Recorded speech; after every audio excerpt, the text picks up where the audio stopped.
Assalamualaikum warahmatullahi wabarakatuh. Yang terhormat kepada Bapak Frandi Argadinata MH selaku dosen pembimbing mata kuliah Sistem Politik di Dunia Islam.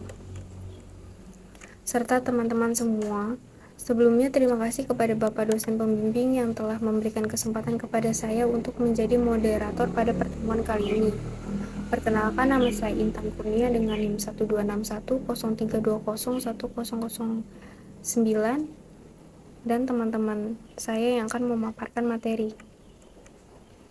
Yang pertama ada Zulfa Labibatul Mufidah dengan NIM 1261032011016. Yang kedua ada Yunita Ulfiana dengan NIM 1261032011018.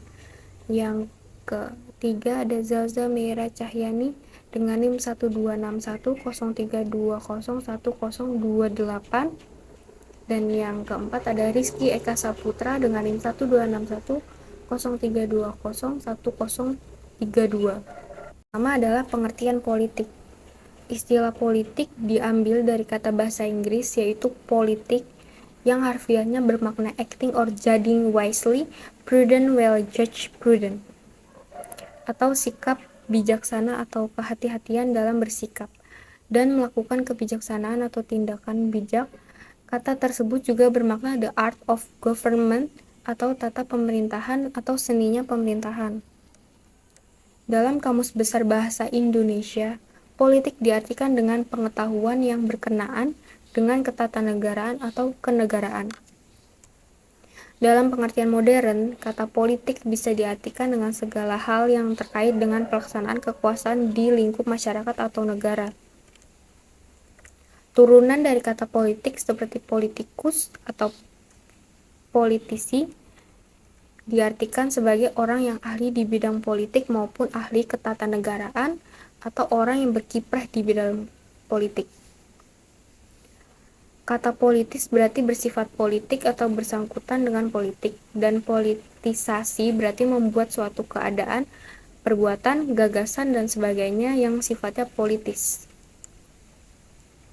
Dari beberapa pengertian tersebut dapat kita simpulkan bahwa istilah politik berkaitan dengan kekuasaan dan penggunaannya, baik itu terbatas pada kelompok masyarakat tertentu dalam skala kecil maupun pada skala yang lebih luas dalam suatu negara, bahkan dalam skala internasional, dan meliputi bagaimana kekuasaan itu diperoleh dan bagaimana ia dikelola sesuai dengan aturan-aturan yang telah disepakati dalam masyarakat, negara, atau antar negara di mana ia diterapkan.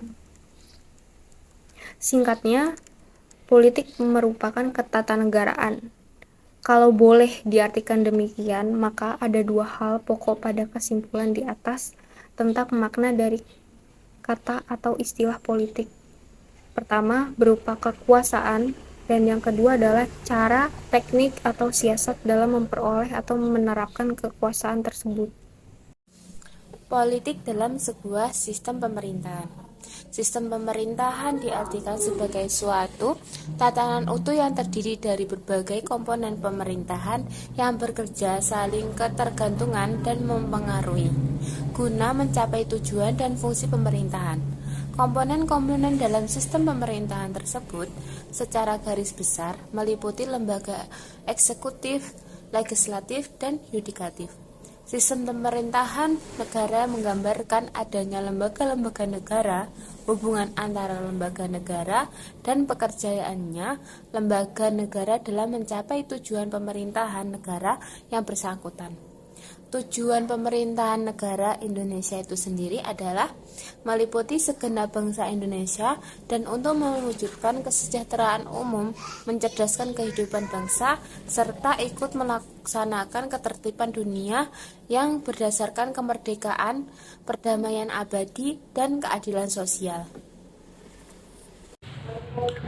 Kehidupan politik dari perspektif sistem bisa dilihat dari berbagai sudut pandang. Misalnya, dengan menekankan pada kelembagaan, struktur keterkaitan antara lembaga-lembaga atau institusi pembentuk sistem politik. Dimisalkan, bila hubungan antar lembaga negara sebagai pusat kekuatan politik merupakan satu aspek, Sedangkan peranan partai politik dan kelompok-kelompok penekan merupakan bagian lain dari suatu sistem politik. Dengan mengubah sudut pandang, maka sistem politik dapat dilihat sebagai kebudayaan politik, lembaga-lembaga politik, dan perilaku politik. Model sistem politik yang paling sederhana akan menguraikan masukan input ke dalam suatu sistem politik yang mengubah melalui proses politik menjadi keluaran. Pada hakikatnya, politik sebagai aktivitas yang menentukan pola hubungan dan hubungan manusia dan negara, maka hal ini tidak dapat dipisahkan juga dari aspek konstitusional yang merupakan hukum dasar baik tertulis maupun tidak tertulis.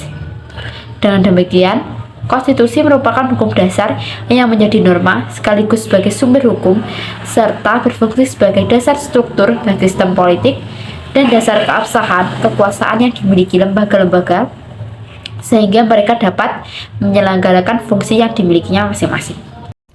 Selanjutnya, politik dalam Islam. Islam meletakkan politik sebagai satu cara penjagaan urusan umat. Islam dan politik tidak boleh dipisahkan karena Islam tanpa politik akan melahirkan terbelenggunya kaum muslimin yang tidak mempunyai kebebasan dan kemerdekaan melaksanakan syariat Islam. Begitu pula politik tanpa Islam hanya akan melahirkan masyarakat yang mengagungkan kekuasaan, jabatan, bahan dan duniawi saja, kosong dari aspek moral dan spiritual. Oleh karena itu, politik dalam Islam sangat penting bagi mengingatkan kemerdekaan dan kebebasan melaksanakan syariat Islam boleh diwadahi oleh politik.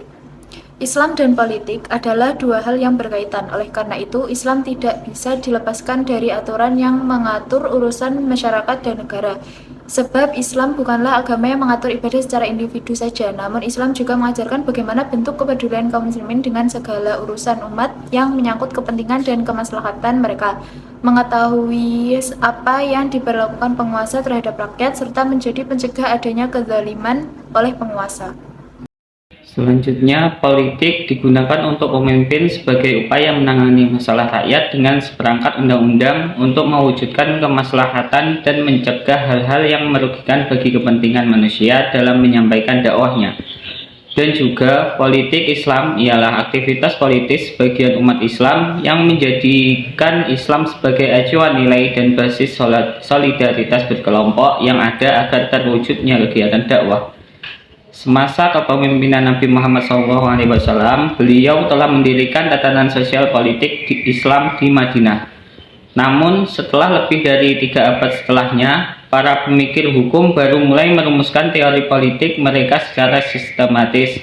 Di antara kesaksian dari mereka yang populer adalah Al-Mawardi dan Al-Ghazali. Pada umumnya, kepada kedua ulama Sunni itulah yang mengonstruksikan pandangan politiknya.